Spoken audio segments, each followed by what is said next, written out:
Okay, second game of Crossing Like Aachen. First scenario, first blood, blah, blah, blah. Done.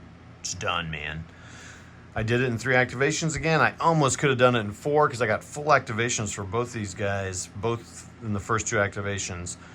And I also realized I only have to clear the hex. I don't actually have to take possession of the hex. I just have to clear it, which I did in the first activation. And the second activation I did it. This one I did it by eliminate. Oh, he wouldn't retreat that way. He would retreat that way. So yeah, I had some really good rolls. Great defensive. I had really high modifiers on die rolls, and I had really high rolls. So I got a 14 as an end result and a 12, I think. So no, 16, a 14 and a 16.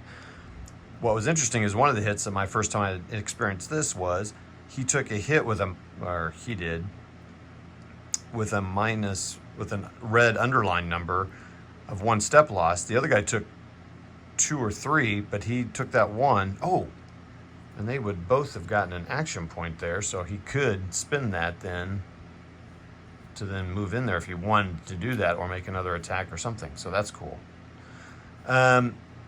So I don't know if I said this in my last video, so I'm going to say it in this one. Anyway, so they took it. I took it in 3 activations. That's pretty cool. So what I like, one thing I do like about this is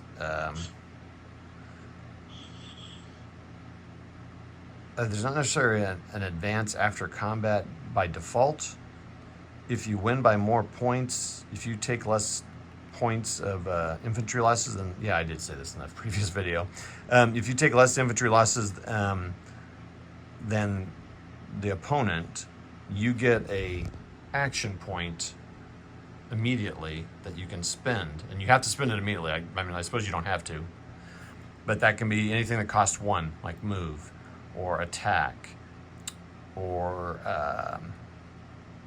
it'd be a bad attack, but you could refit. There's a few things that cost 1 that you can do, and you just do it immediately, which is pretty cool. So if you disrupted, you'd get it. You could maybe flip, take it and recover or something. So you can use that point to move into there, is what I'm getting at. And so that would allow you to do that. If he had been here, for example, I could have attacked here. It would have been a pretty poor attack, but I could have done that too. Or attacked him. No, I couldn't have done that because he was been moving in there. So pretty cool. These are interesting. So this is the other variability. You pull these counters every time to see what your multiplier is going to be on your rating, your combat rating. I have not done any tanks yet. So for example, in this case of this attack, it was a regular defense. He was not disrupted at the time. So he was a 3 efficiency rating. So that, and it was a regular defense, so he's going to be 2 times that, so it was 6. This guy had a 7 rating. So you look at the 7 doing, in this case he was doing a regular attack, it was 2. 2 times 6 is 12. So it was 6 to 12, so it was a 2 to 1 attack. That's how you determine your odds. This changes every time. So the number of action points you get changes every time. Initiative changes every time, not in this scenario. And this changes every time. So those are all variability points. And these, you just pull out of this chit cup here and you throw them all back in. You know what, I need to verify that, but I've been throwing this back in there, but I need to verify that. This interdiction point that I looked at the previous, I don't know why you get this, why it says 1 in this scenario. Because this interdiction means this modifies your initiative roll, which is the other variability. But you don't roll for initiative in this one because in this scenario, the Americans are just getting 5 activations, to do the job they need to do, which is clear those 3. Yeah, that's that. Again, pretty simple scenario.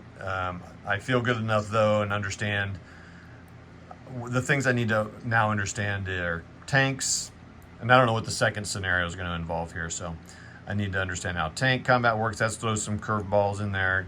Understanding supply, which only people that have to check supply are unit or headquarters, but you can become isolated, but it's not really a supply role, so I'll have to look about that. moving these guys up to keep them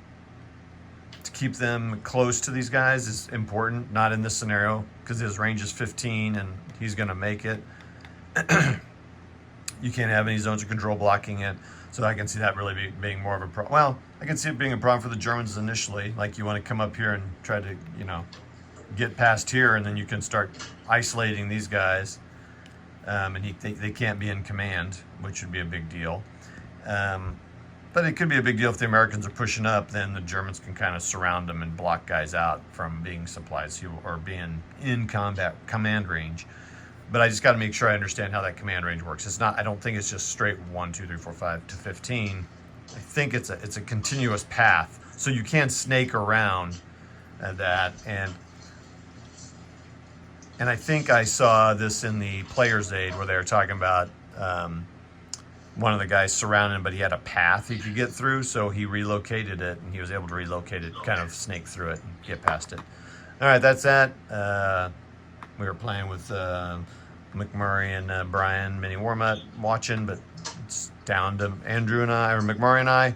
But anyway, good times, enjoying it. I'll come to you after the second scenario.